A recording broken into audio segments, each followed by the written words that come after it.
Hello दोस्तों, कैसे हो आप सभी दोस्तों। आज की इस वीडियो में हम बात करने वाले हैं टीसीएस कोडविटा के एक प्रीवियस ईयर क्वेश्चन के ऊपर। इस क्वेश्चन का नाम है बेसिकली बैंक कंपेयर प्रॉब्लम।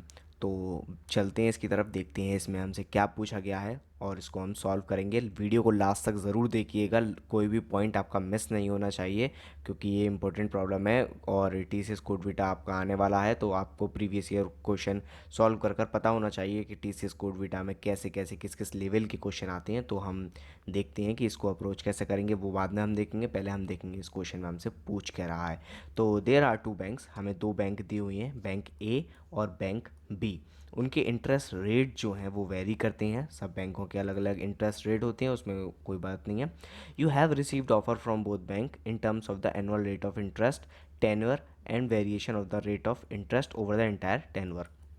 तो ठीक है, हमें जो दोनों बैंक हैं उन दोनों से हमें ऑफ़र आया है, उनका एनुअल रेट ऑफ इंटरेस्ट हमें दिया जाएगा, उनका टेन्योर दिया जाएगा हमें, और उनका जो वेरिएशन है रेट ऑफ इंटरेस्ट का उस पूरे जो भी टेन्योर हमें दिया है, जो भी हमें ईयर गैप दिया गया है, उसमें हमें रेट ऑफ इंटरेस्ट का वेरिएशन भी हमें दिया जाएगा। तो हमें जो है एक ऑफ़र, एक बैंक को चूज़ करना है जो हमें cost you least interest and reject the other. मतलब जो हमें कम से कम इंटरेस्ट में हमें लोन दे रहा है। हम देखिए, अगर आप किसी भी बैंक में लोन लेने जाते हैं, मान लीजिए एक बैंक है ए, एक बैंक है बी, और एक बैंक आपसे, जो ए वाला है वो आपसे 6% का इंटरेस्ट ले रहा है, लेकिन जो बी वाला है वो आपसे 10% का इंटरेस्ट ले रहा है। तो ऑब्वियसली बात है, आप 6% वाले से ही लोन लेंगे क्योंकि उसमें आपको कम इंटरेस्ट देना पड़ेगा। ठीक है, तो हमें जो कम इंटरेस्ट दे रहा है उसको हमें एक्सेप्ट कर लेना है, दूसरे वाली को हमें रिजेक्ट कर लेना है। Do the competition and make a wise choice. Competition कीजिए और अपना एक अच्छा सा चॉइस निकालिए। हमें बैंक को बताना कौन सा हमें बैंक चूज़ करेंगे, हमें ये प्रोग्राम में आउटपुट देना है। The loan repayment happens at monthly frequency. मतलब जो लोन को आपको रीपे करना होगा वो हर महीने की तारीख पर आपको करना होगा, मंथली फ्रिक्वेंसी पर करना होगा। And equated monthly instalment EMI के रूप में आपको प्रोवाइड करना होगा। ईएमआई कैलकुलेट कैसे होगी, इन्होंने फॉर्मूला भी दे रखा है इसका। बेसिकली आपको हर क्वेश्चन में टीसीएस में मोस्टली आपको फॉर्मूला बेस्ड क्वेश्चन होते हैं। जैसा कि आपको टीवी सेट प्रॉब्लम जो थी, उसमें आपको टेलीविज़न सेट में आपको दिया हुआ था कि कितने कितने आपको टेलीविज़न से आपको कैसे रेवेन्यू, कैसे नंबर ऑफ़ पेशेंट्स जनरेट करने हैं। तो इसी तरह से आपको ईएमआई का जो है वो पूरा फॉर्मूला दिया हुआ है, इसके अकॉर्डिंग आप ईएमआई कैलकुलेट करेंगे। अगर आपने टीसीएस मॉकविटा की प्रैक्टिस नहीं की है, उनके क्वेश्चन नहीं देखे हैं, तो मैंने पूरी प्लेलिस्ट बना रखी है, एक एक क्वेश्चन को मैंने आपको डिटेल में एक्सप्लेन किया है। ऊपर आई बटन में और नीचे डिस्क्रिप्शन बॉक्स में, दोनों में उसका लिंक है, आप जाके चेकआउट ज़रूर करिएगा। तो ईएमआई करने का हमें फॉर्मूला दिया हुआ है, loan amount into monthly interest rate divided by 1 - 1 divided by 1 plus monthly interest rate की power number of year into 12। तो बेसिकली आपको कंप्यूटेशन कर कर ईएमआई देखनी है। अब आपको कंस्ट्रेंट भी दिए हुए हैं कि प्रिंसिपल आपका कितना हो सकता है, टेनर आपका कितना होगा, N1 N2, ये सब आपको दिए हुए हैं। इनपुट फॉर्मेट की तरफ नज़र मारती है क्योंकि इनपुट फॉर्मेट और आउटपुट फॉर्मेट दोस्तों बहुत ज़्यादा इंपॉर्टेंट चीज़ है। इसी की वजह से कई सारे लोगों का run time error, compilation error, ये सब आने लगता है। तो आपको इनपुट लेना कैसे है, उसको प्रोसेस कैसे करना है और उसको आउटपुट कैसे करना है, इन तीनों स्टेप पर आपको ध्यान रखना होता है। तो सबसे पहले पहली लाइन में आपको प्रिंसिपल दिया जाएगा, यानी कि लोन का अमाउंट, कितना लोन आपको लेना है। उसके बाद सेकंड लाइन में आपको टी टोटल टेन्योर दी जाएंगी ईयर्स में, मतलब कितने समय के लिए आपको वो लोन लेना है। तीसरी लाइन में आपको N1 दिया जाएगा। N1 is the number of slabs of interest rate for a given period by the bank. मतलब जैसे बैंक से आपने ले लिया 10 साल के लिए लोन, तो उन्होंने आपको स्लैब्स दे दी कि इतनी मतलब एक साल में आपको इतना चुकाना है, एक साल में इतना चुकाना है, एक साल में इतना चुकाना है, मतलब आपको स्लैब्स दे दी गई हैं। ठीक है, start from the first year and second slab start from the second and from the end of the first year. मतलब पहला स्लैब जब खत्म हो जाएगा तब दूसरा स्टार्ट होगा, फिर दूसरे से तीसरा स्टार्ट, ऐसे करके स्लैब्स दे दी गई हैं। तो next annual line will contain the interest rate and there period. तो अगली जो एनुअल लाइन होंगी वो आपको इंटरेस्ट रेट और आपका पीरियड, कितने दिनों के लिए वो इंटरेस्ट रेट है, वो आपको दे दी जाएगी। After the N1 line we will receive N2। Same N1 bank A के लिए आपको N1 काम करना है, फिर सेम काम जो है बैंक बी के लिए, ए के लिए आपको N1 और बी के लिए आपको N1 की जगह पर N2 हो जाएगा और सेम वही इनपुट लेनी है। Period and rate will be delimited by single white space. Output format में क्या है, योर डिसीजन इधर बैंक ए और बैंक बी। हमें आउटपुट में बताना है अपना डिसीजन, या तो बैंक ए होगा वो या बैंक बी होगा। इनपुट के लिए आपको कुछ सैम्पल टेस्ट केसेस भी दे रखे हैं। 10,000 जो आपका अमाउंट है, आपने 10,000 रुपीज़ लिए हैं 20 साल के लिए।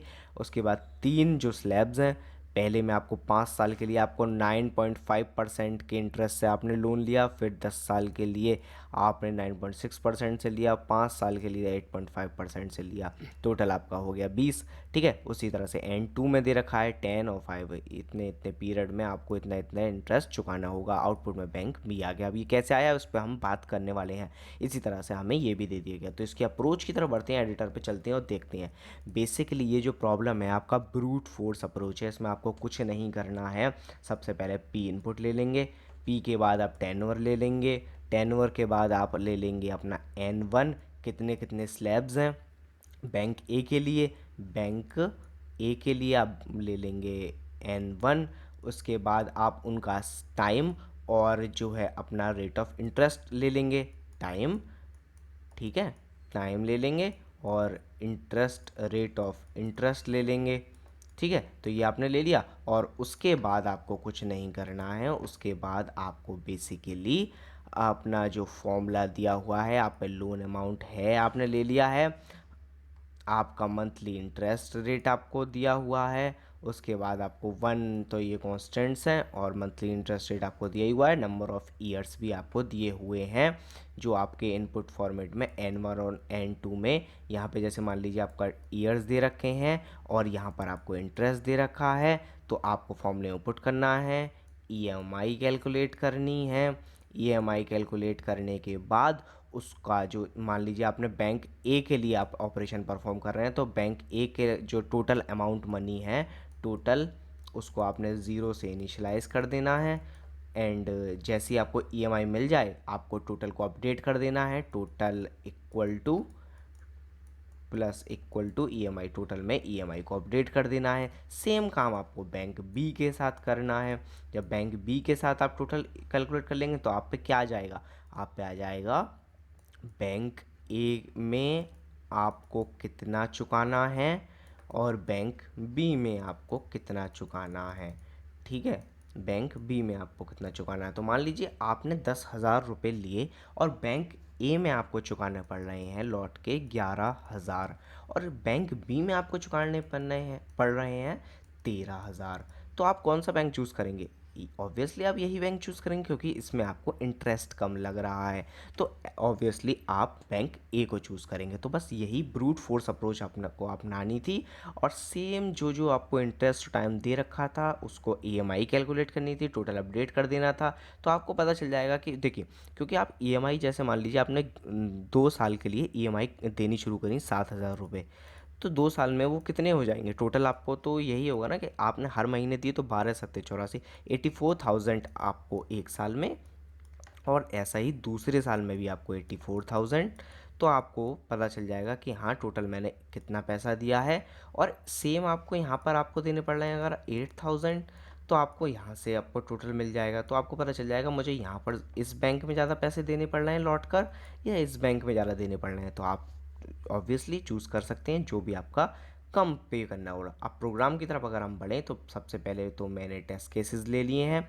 फिर मैंने क्या किया है, मैंने जो प्रिंसिपल अमाउंट है जो हमने पैसे उधार लिए थे वो ले लिया है, फिर टेनर ले लिया है, फिर टोटल ए का बैंक का जो है उसको ज़ीरो से इनिशियलाइज़ कर दिया है, टोटल बी का जो है उसको ज़ीरो से इनिशियलाइज़ कर दिया है। फिर मैंने N1 लिया है, N1 बार लूप चलाया है, टोटल कैलकुलेट कर लिया EMI का फॉर्मूले में यूज़ कर कर।